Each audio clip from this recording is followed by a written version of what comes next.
láyé ẹ má gbedele Yorùbá, tẹ́ bá gbedele Yorùbá ẹ máa tẹ́ ẹ ní ṣe bẹ́ẹ̀ mọ́, ẹ mọ̀ pé lákọláwà bí ìbọn. Ta ló sọ bẹ́ẹ̀? Bàbá wa olóyè Sunday Adéníyì ọmọ Ìgbòho ṣá. Àwọn náà lọ ní ká wá pàṣẹ mẹ́sẹ̀gì fún yín.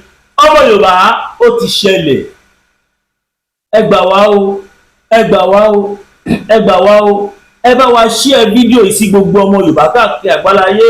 Ìwọ tó bá mọ̀ pé o léyò ní Nàìjíríà lọ́wọ́ báyìí, this information is for you. Ó ní àwọn kankan táwọn bàbá wa olóyè Sunday Igboho ní ká wá ká síta fún yín, ṣe ti rí, kò ṣe ṣeré o. Ìwọ tó bá mọ̀ pé o ní fámílì ní Nàìjíríà, fídíò ìwúlò fún ẹ, send ẹ̀ sí wọn. Ẹ̀yin tẹ́ bá ní ẹbí ní Nàìjíríà, bóyá ẹ níyàwó Nàìjíríà, ẹ lọ́mọ, ẹ ní igbá, ẹ láwo, ẹ láwọn tẹ́ nífẹ̀ẹ́ sí, tẹ́ẹ̀fẹ́ fojú sunkún wọn, ẹ tètè send fídíò yìí sí wọn kó gbọ́ nǹkan tí mo fẹ́ sọ yìí. Torí pé kí ni intel tá mú wá fún yín yìí, ẹ lè má gbọ́ anywhere, èmi mo sọ bẹ́ẹ̀ fún yín. Ẹ mọ̀ náà, ẹ mọ̀ pé mi ìṣẹ̀ṣẹ̀ máa mú wá bẹ́ẹ̀, tẹ́lẹ̀ má padà rí bẹ́ẹ̀. Bó tiẹ̀ jẹ́ pé nígbà tá a kọ́kọ́ bẹ̀rẹ̀, tá a bá sọ̀rọ̀ intel wá ní rọ́là pa, wàá dúpẹ́ lọ́wọ́ Ọlọ́run wípé gbogbo wa ti jọ rí nísìn pé ohun tí màá fi bá sọ o, òde ọ̀run ló ti wá. Ṣé màá súnmọ́ àbá olóyè Sunday Igboho tó yìí, màá máa parọ́ fún yín? Ọlọ́run ò ní jẹ́. Mo fẹ́ kẹ́ mọ̀ pé ohun tẹ́ bá gbọ́ lẹ́nu mi kọ̀ǹfàmù ni. Fún ìdí èyí, lálákọ̀ọ́kọ́ mo kọ́ kí bàbá mi Ọláyọmí Kóìkì, akọni ọkùnrin, the one and only spokesperson of olóyè Sunday Igboho. Any other spokesperson is a counterfeit. Ọmọ Yorùbá, èyí ni birthday mi tí ìrọ̀wọ́ ìyá àti bàbá mi. Mo dúpẹ́ lọ́wọ́ gbogbo ẹ̀yin tẹ́ ti fìfẹ́ hàn mí, tẹ́ pè, tẹ́ text message, tẹ́ ṣe fídíò, tẹ́ kọrin fún mi, tẹ́ ṣe ọ́díò, tẹ́ join picture mi papọ̀, tẹ́ ṣe oríṣiríṣi. Mo dúpẹ́ lọ́wọ́ gbogbo yín. Ẹ̀yin tẹ́ dẹ̀ fún mi lówó náà, mo dúpẹ́ lọ́wọ́ yín. Ṣùgbọ́n mo sì need a lot of things. Èyí ni birthday mi, kò yẹ kí n jáde wá sọ any news, but eléyìí ó ṣe kókó, ó ṣe pàtàkì. Ọmọ Yorùbá, kí tó tẹnu bọ̀rọ̀, ẹ má gbàgbé o, 02141687004. Ẹ fi kọ́ birthday mi ránṣẹ́ sí mi o, ọ̀tọ̀ọ̀tọ̀ ni o, ọ̀tọ̀ ni news, ọ̀tọ̀ ni birthday mass BTV. 021 ẹnìkan ni mo ti ń fásitì jù, 02141687004 GTB Williams Olúwatósìn Mayọ̀lé Sànú. God bless you. Ọmọ Yorùbá, àwọn nǹkan yìí tí mo fẹ́ kà síta yìí, òun ni ó jẹ́ intelligent information táwọn bàbá wa tó dọ́wọ́ wọn tó ní ká wá pariwo síta fáwọn ọmọ Yorùbá. Alákọ̀ọ́kọ́ níbẹ̀, ìwọ tó bá léèyàn tó níyàn ní Nàìjíríà, mò ń sọ mò ń tún sọ, bóyá olọ́mọ ní boarding school, olọ́mọ ní university, olọ́mọ ní polytechnic, olọ́mọ ní secondary school, tàbí olọ́mọ tó lọ sí ilé kéwú, olọ́mọ tó lọ sí Sunday service, ẹni tàbí olọ́mọ tó lọ sásàlátù, tó bá ṣàti jẹ́ ẹbí ẹ tẹ́fẹ̀ẹ́ jẹ́ kí nǹkan burúkú ṣẹlẹ̀ sí, ẹ tètè sẹ́ndì fídíò yìí sí wọn. Torí pé kí ni àwọn nǹkan tí mo fẹ́ sọ jáde fún yín bíbáyìí, ẹ lè má gbọ́ lẹ́ni wuyẹ̀, mo fi Ọlọ́run búra fún yín, ẹ tí gbọ́ lẹ́ni wuyẹ̀. Tẹ́ bá wá padà gbọ́ lẹ́yìn tí mo sọ yìí, lẹ́ni ẹ gbọ́ tó lọ sọ, which is normal. Torí ọ̀pọ̀lọpọ̀ blogger náà ló wà lórí page mi, because tó ọmọ arẹ́tí tí wọ́n ti drop anything báyìí, wọ́n á gbé lọ, wọ́n á lọ tọ́ ọ̀bọ̀, wọ́n á modernize, wọ́n á ṣe gbogbo ẹ̀, wọ́n á yọ ọ́ bẹ̀, wọ́n á fi kún, wọ́n á gbé jáde. Kudos to you all. Gbogbo ẹ̀yin tẹ́ lo fídíò mi ò bínú sí, torí pé kí ni ẹ fẹ́ jẹ́ kí information ẹ̀ náà tún lọ mọ́. Mi ì sí nínú mídíà tó máa ní ẹ má gbé fídíò mi, ẹ má fi mí pawó, mi ì sí irú ẹ̀ o, ẹ fi mí pawó dáadáa bó bá ṣe wù yín, ṣùgbọ́n lẹ́kọ̀ọ̀kan ẹ máa náwó sí Mass BTV. God bless you all. Now, ọmọ Yorùbá, about 70,000 Fulani terrorists wọ́n ti wọlé. Ó yà yín lẹ́nu, allegedly ṣe bẹ́ẹ̀ pé ti Bauchi ló pariwo síta tó ní 10,000 tó wọlé tìbọ̀tìbọ̀ tógún tí gbogbo ẹ̀ tó sá lọ bá àbá Tinubu. Ṣèbí òun ló fẹnu ẹ̀ sọ́ngbà kan tó ní káwọn terrorists kọ́ máa bọ̀ ní Bauchi nípa ìgbòho ẹ̀ tó ní kọ́ máa bọ̀. Wọ́n wá dé tọ́ǹsì àyẹ̀wò ajá ó sá lọ sásù rock ló bá bàbá Tinubu. mi mọ̀ bí a gbọ́ pé bàbá ní tó bá ti join APC gbogbo nǹkan tó fẹ́ ní state á ṣe fún ẹ. I don't know how true is that statement, but ọmọ Yorùbá èmi ń sọ, mo fi ń fìdí ẹ̀ múlẹ̀ fún yín pé allegedly a gbọ́ pé àwọn 70,000 ajagunta Fulani terrorists wọ́n ti wọlé. àwọn àgbààgbà wọn tó jẹ́ Futajalonists, àwọn àgbààgbà wọn tó control Futaja náà wọ́n ti ṣe ìpàdé. lẹ́yìn tó ṣe ìpàdé wọ́n ní allegedly àwọn 70,000 yìí wọ́n wá pín wọn across gbogbo Nàìjíríà as a spy wà nù wọn, point and key wà nù wọn, pé kọ́kọ́ náwó sọ pé lágbájá yìí ní ẹsẹ̀kẹsẹ̀. ṣẹmọ tó ṣe ń sìn wọ́n strategy míì wọ́n tún lòdì sí. ìwọ tó bá lọ́mọ Nàìjíríà sọ fún ọmọ ẹ fà á létí, ó jọmọdé ó jágbàlagbà, ẹ fà àwọn ẹbí yín létí, kó má dúró ní public place máa bẹ́ anybody jiyàn ọ̀rọ̀ Fúlàní. àṣírí mò ń bẹ fún yín o, ẹ lè má gbọ́ lẹ́ni wí ẹ̀, bẹ́ẹ̀ ni intelligent yẹn ló dé bẹ́ẹ̀. kò má jẹ́ bí apalọ̀, bóyá ẹ lọ mu tí ń bì kan bí apalọ̀, any public place ẹ má sọ̀rọ̀ nípa, ẹ má bẹ anybody dá sọ̀rọ̀ bí Fúlàní ṣe ń pààyàn ní public space. ó nídìí o, ó nídìí. gbogbo alágbọ́ níjẹrin táwọn National Islamic Movement tó jẹ́ ká mọ̀ wípé àwọn mọ́bí àwọn terrorist group táwọn Fúlàní Kàbà tí wọ́n rí bí freedom fighter wọ́n ti ní sẹ́ẹ̀lì ní gbogbo ilẹ̀ Haúsá nísìn. wọ́n ti ṣí sẹ́ẹ̀lì. kódà nígbà tá a gbọ́ intel yẹn wọ́n sọ débi pé wọ́n tún ní underground cell. kí ni sẹ́ẹ̀lì yìí wà fún? ó wà fún nǹkan tó pọ̀. alákọ̀ọ́kọ́, tó bá ti jí ẹ gbé, bóyá wọ́n rí ẹ tó ń sọ̀rọ̀ Fúlàní níta, nǹkan tó ń ṣe ò dáa, wọ́n ń pààyàn. tọ́lá ọkọ̀ kọ́kọ́ wò fún ara ẹ wípé ibi tó ti ń sọ níta yẹn kò sérè kankan tó fẹ́ rí bẹ́ẹ̀, tó wà láti pé kò pàdánù ẹ̀mí ẹ. bó ṣe ń sọ yẹn àwọn kan wà láround, lẹ́sẹ̀kẹsẹ̀ nǹkan méjì ló lè ṣẹlẹ̀ sí ẹ. nínú torí àwọn náà wọ́n ní àwọn ọjọ́ tí wọ́n kì í pààyàn. mo fọ́ngbà tí mo gbọ́ àwọn ọ̀rọ̀ yìí, wọ́n ní tó bá bọ́ síjọ́ tí wọ́n kì í pààyàn, wọ́n á jí ẹni táwọn spy wọn tó bá ti náwó sẹ́ni yẹn, the next thing ni pé àwọn èèyàn wọn á páàkì, wọ́n á dẹ̀ gbé ẹni yẹn, wọ́n á fi tipátipá gbé sínú mọ́tò. tó bá jẹ́jọ́ tí wọ́n kì í pa èèyàn ló bọ́ sí, wọ́n á lọ jù sínú sẹ́ẹ̀lì. ó di kidnapping nìyẹn. bọ̀ tó bá bọ́ síjọ́ tó ń pààyàn, lójú ẹsẹ̀ níbẹ̀ wọ́n á fìbọn, wọ́n á fi fọ́ orí ẹ̀, fi já ikùn ẹ̀, fi ṣe oríṣiríṣi. kò tó wá ṣe pé ìjọ́ tó bá kí ń pààyàn nìkan, tó bá rí ẹ tó ṣe tó mú ẹ, tó bá mọ̀ pé èèyàn tó tóbi, èèyàn ńlá ni ẹ, wọ́n á bìlì ẹ, wọ́n á bìlì àwọn fámìlì ẹ lówó tó yẹ pé wọ́n á sọ tẹ̀mí, wọ́n á fẹ́ bọ́, wọ́n á lọ jù sínú sẹ́ẹ̀lì wọn. wọ́n fi bò náà, wọ́n sọ fún gbogbo ayé pé àwọn ti activate sẹ́ẹ̀lì àwọn. wọ́n sọ, everybody heard about it, we all heard it, we all saw it online. tó bá ti jẹ́ ẹni tó lè rówó gbà lọ́wọ́ ẹ̀ ni, wọ́n ní hesitate, lẹ́sẹ̀kẹsẹ̀ wọ́n á lọ jù sínú sẹ́ẹ̀lì wọn ní dungeon. wọ́n á wá máa bá àwọn family ẹ̀ negotiate, wọ́n á máa gbowó. tó bá jẹ́ lára àwọn táwọn leader wọn ní kó má fi sílẹ̀, àgàgà tó bá relate mọ́ opposition àwọn leader wọn, wọ́n á gbà láyà ransom lọ́wọ́ ẹ̀, wọ́n á tún padà pa.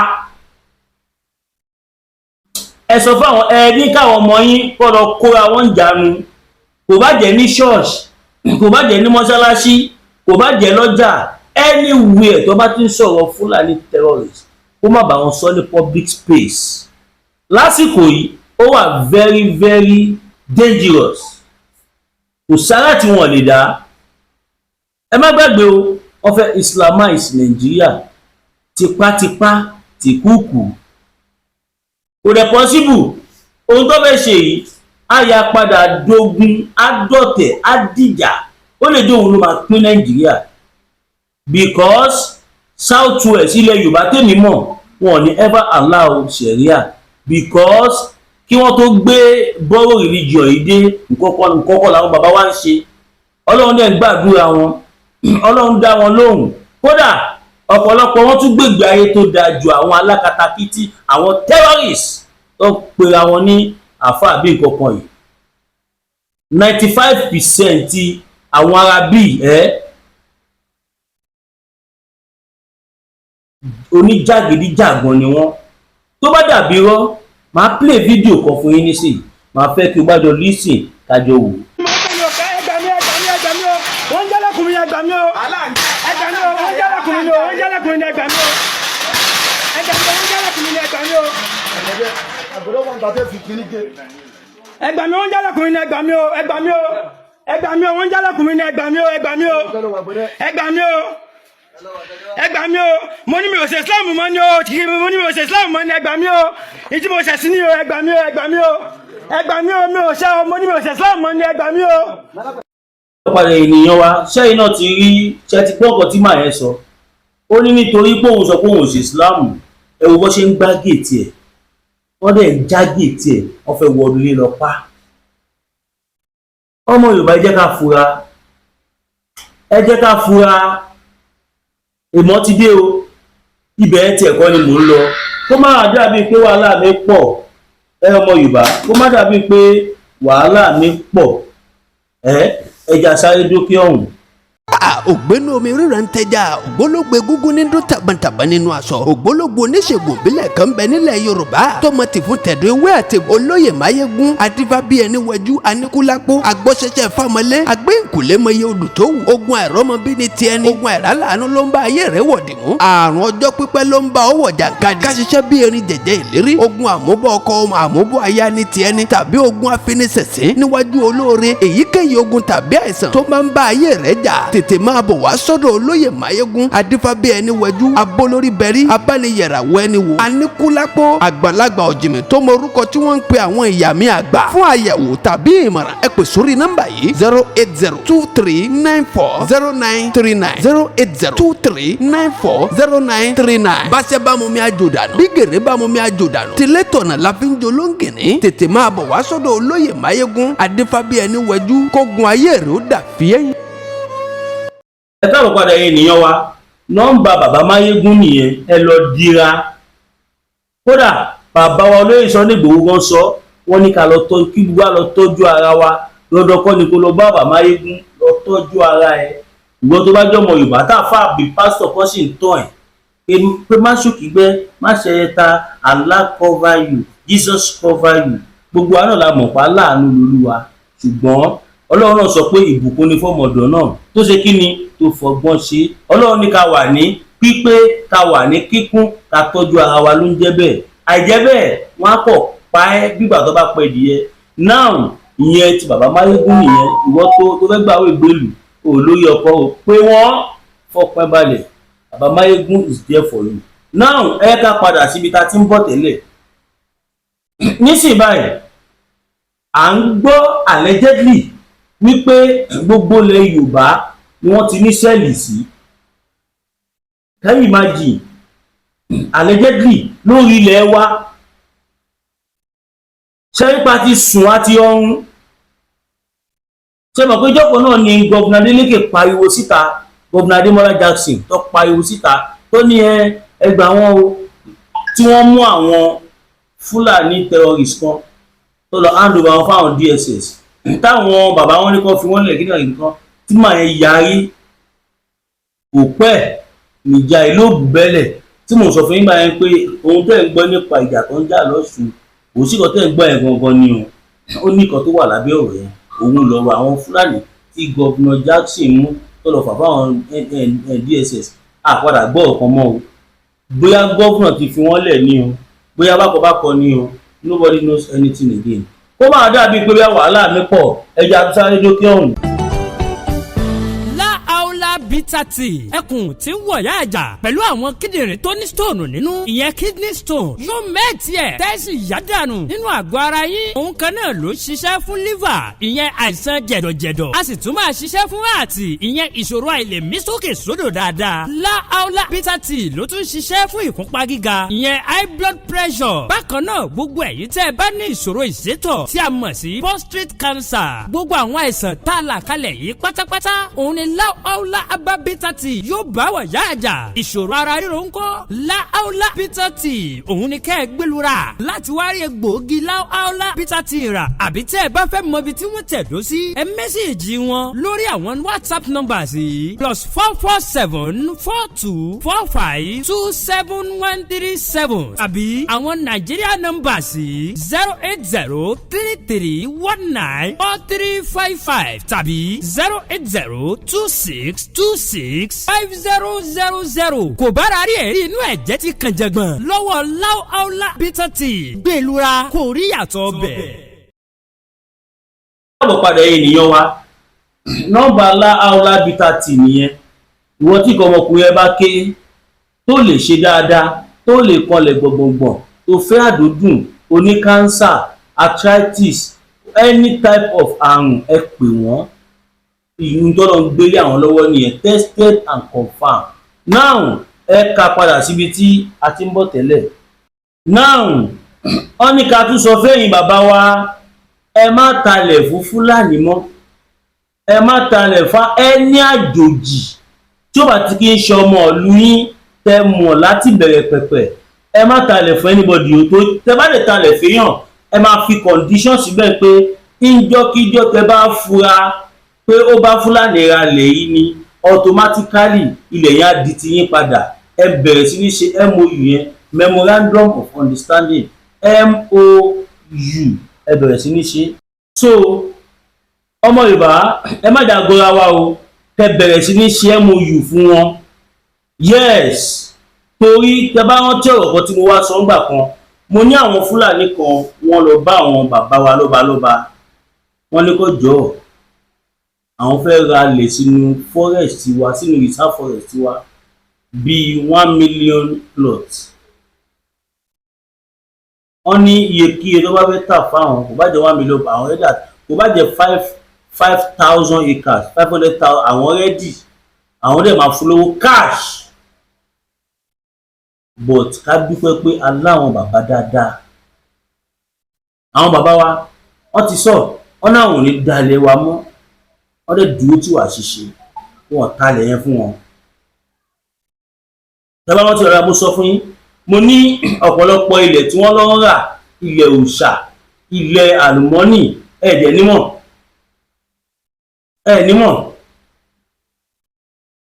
ẹ̀ talẹ̀ fún wọn ní bíi 5,000 in the next 5 years ilẹ̀ á máa wọ́ọ̀tì bíi $500 billion torí ikọ̀ àlùmọ́nì tó wà lórí ẹ̀ wọn ò ní sọ fún yín wọ́n wá máa kó wọ́n máa rú wọ́n tún máa fowó ra yín wọ́n máa fi ra wẹ́pọ̀n ìbọn nǹkan wọ́n tún máa fi pa wá ní Yorùbá ọmọ Yorùbá gbogbo alárí kan tó ń ṣẹlẹ̀ lẹ́kìtì lọ́wọ́ báyìí bàbá kan tó jọmọ Èkìtì wọ́n náà ṣe inú mi ti ẹ̀dùn pé wọn ò dárúkọ olóyè but to my greatest surprise wọn ò tún dárúkọ Ààrẹ Gani Adams mo pé káwọn wọlé wá ń retí ẹ wo ọ̀rọ̀ lọ́wọ́ dùn lẹ́nu mi fídíò yẹn rí ó yá ẹ̀yin náà ẹ wò. Good day, fellow Nigerians, especially the Yorubas. Your Yoruba Nation activist is online.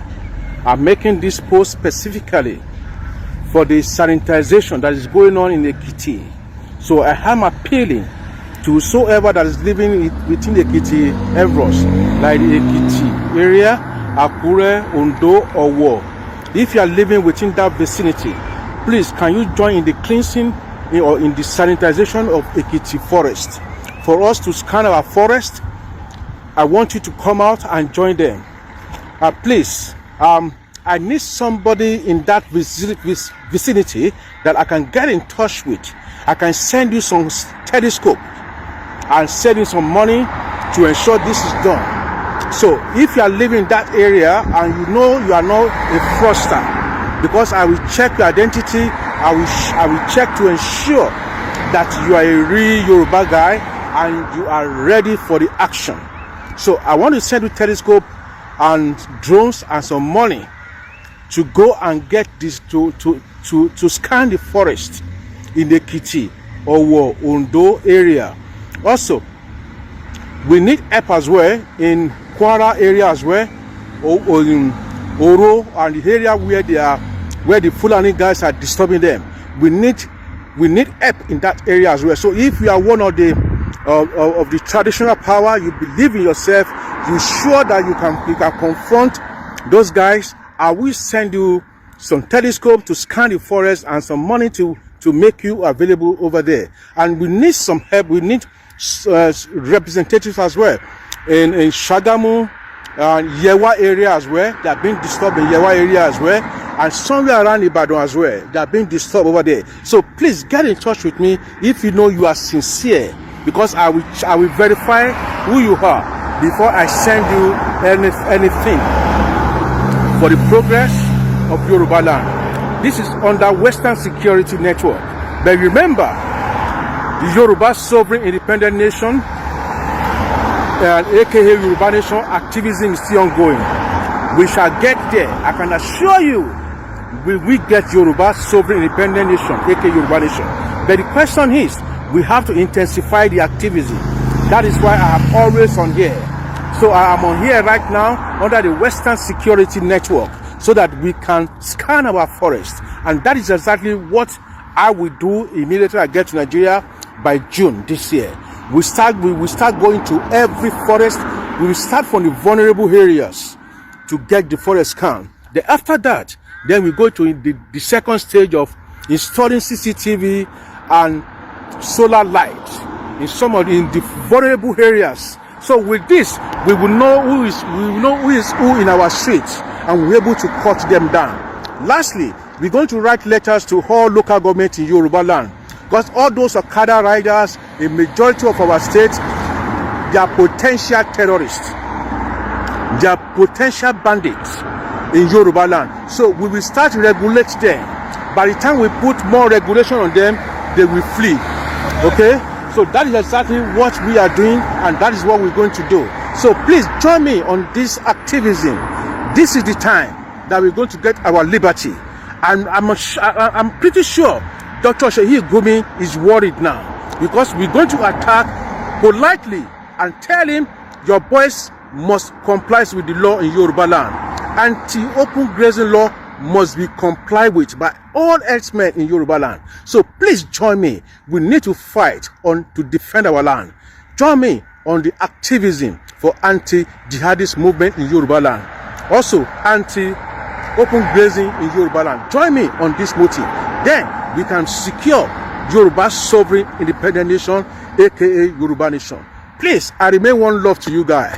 I'll be spending my money to get this done, and I will get it done. I promise you, Yoruba Sovereign Independent Nation is around the corner. I will be with you again in June this year, 2026. Have a lovely and wonderful day. Bye for now. ẹ ti rí fídíò yẹn bẹ́ẹ̀ náà ṣe rí nìyẹn, kí lẹ́yìn rí sí. Lóòótọ́ ọ ní àjẹ́ndà tó dáa, but it's never done that way. Ẹ má jẹ́ sọ̀rọ̀ jù, ẹ̀yin èèyàn wa ní comment section kí lẹ rí sí fídíò yẹn. Bàbá kan sọ̀rọ̀ kan, ó ní tóun bá ní parọ́ fún mi, ó ní Nigerian constitution wọ́n ti sọ di Sharia constitution. Mo fọ́n gbà tí mo gbọ́rọ̀ yẹn. Bàbá yẹn ní kí lọ wo 1999 constitution, ó ní wọ́n dárúkọ Sharia ní about 73 times, wọ́n dárúkọ Islam about 23 times or so.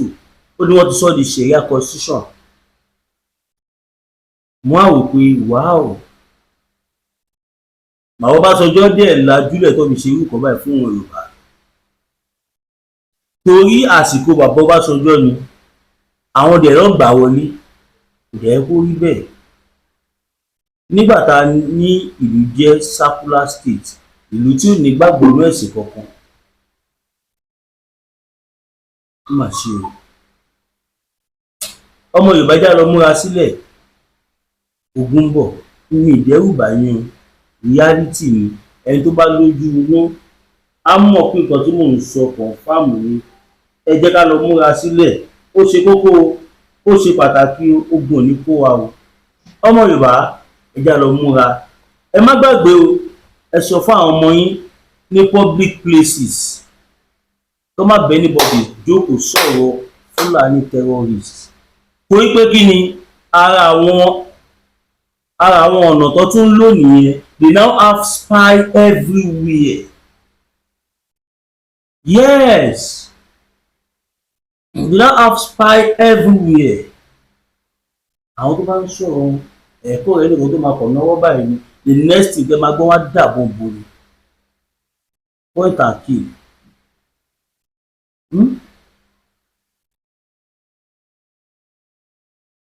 Ọmọ Yorùbá ẹ ká jára wa o, kó tó wá pa wá mọ́lé ẹ ká wá gbọ́dọ̀ dira. Ìwọ tó bá jọmọ Yorùbá lásìkò táwa tó tí ì dira, ó ti kú wọn tí ì sin ẹrù. Aláwọ̀kọ́ ẹlẹ́kejì kí n tẹ̀ tó bọ́ sẹ́lẹ́kejì. Ẹ̀yin ìyá àti bàbá wa, èmi ní birthday mi tí ẹ má wò mí ràn. Ojú ò gbọ́dọ̀ ti ọmọ yín Mass BTV, ojú ò gbọ́dọ̀ tì mí. Mo dúpẹ́ fọ́lọ́run torí pé bàbá wa Dr. Chief Sunday Adéníyì Adéyẹmọ Ìgbòho Òòṣà wọ́n sọ̀rọ̀ kan fún mi ní last year tí mò ń ṣe birthday. Wọ́n ní Mass B 2025 la wà yìí, gbogbo ti ń jẹ́ tọ́lọ́run, táwa máa celebrate birthday ní 2026. Àwọn tí máa gbòmìnira ilé ìlà máa wà. Ó dẹ̀ rí bẹ́ẹ̀ bí mo ṣe ń sọ̀rọ̀ yìí, Ìbàdàn mo wà ní Sókà. Birthday tí mo ṣe last year kó tó ní mo ti ṣe. Tó bá dàbí rọ́ ó yẹ yín náà ẹ wo fídíò ẹ̀kẹ́ gbọ́kàn tó sọ ń bẹ̀. Ọdún tuntun fún ẹ, ilé tuntun, mọ́tò tuntun, owó tuntun, òwòye ọdún tí ń bọ̀, orílẹ̀-èdè wa láti ṣe. Àníṣe orílẹ̀-èdè wa la máa wà. Orílẹ̀-èdè olórílẹ̀-èdè la wà yìí. Ṣùgbọ́n lágbára Ọlọ́run ọdún tí ń bọ̀, orílẹ̀-èdè wa ló ti ṣe. Òní ni 4 March 2025. Pẹ̀lú ògo Ọlọ́run tó bá máa di 2026 lágbára Ọlọ́run nínú ọlá ńlá ìfọ̀kànbalẹ̀ àní sí lórílẹ̀-èdè wa la máa wà láti ṣe lágbára Ọlọ́run ló ṣe máa jẹ́ ní àlùsọ rẹ̀ wọn.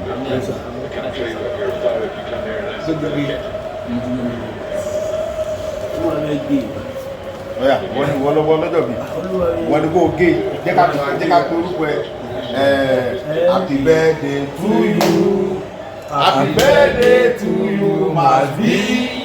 Happy birthday to you.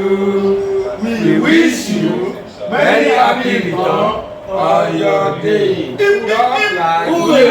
Long life and prosperity. Hooray! Òòṣà! Òòṣà! Òòṣà! Jẹ́ ká pé kí ló fẹ́ ká bẹ́ẹ̀ pè? Ká pé ọ̀yà jẹ́ ká pé fún ẹ. A-S-S-B.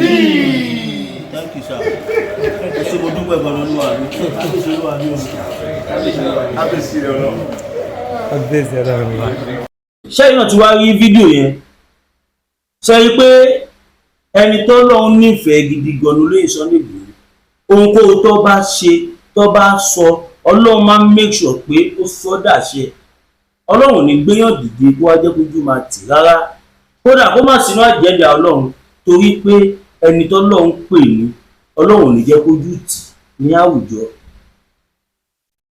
Èmi ni mo mọ̀ dí tí mo ṣe ń fojoojúmọ́ ayé mi fi yin Olóyè Sunday Igboho, tí mo fi ń encourage wọn, tí mo fi ń push wọn Yorùbá, tí mo fi ń pariwo pé kílẹ̀ Yorùbá gba òmìnira. Tèmi yé mi, mo mọ̀ ká má gbà ní. Gbóòwe tí Chief Sunday Igboho pa ní pálàsì ọba kí ló kọ ìgbà iná o kí ló kọ ọba iná o bóyá ọba ìlara àbí nǹkan kan ta ló ń gbà yẹn tẹ bá rántí.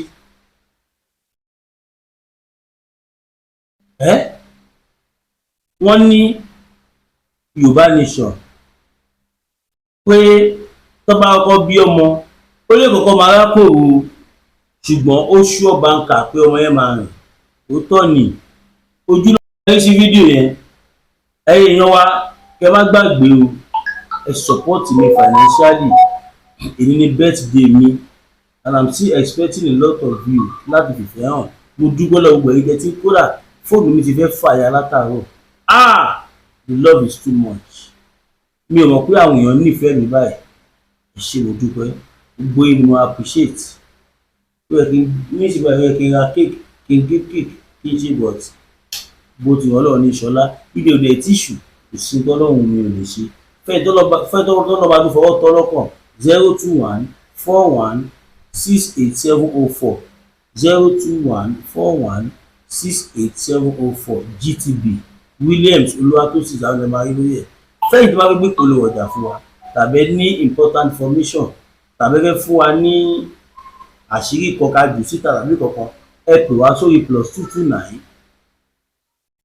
01 5774 7970 +229 01 5774 7970 tàbí nọ́mbà tí mo ń lò mi wà nídìí ẹ̀rọ lọ́bẹ̀ báyìí nọ́mbà tí mo ń lò 081 méjì ni mo ń lò but +229 ló fẹ́ dàbí hotline mi torí òun làwọn ohun tí mo mí sígbà tí mo wà Kòtónú pẹ̀lú ṣe Sunday Igboho nọ́mbà Kòtónú yẹn ni mo ń lò gbogbo alára nọ́mbà Kòtónú gbà yẹn.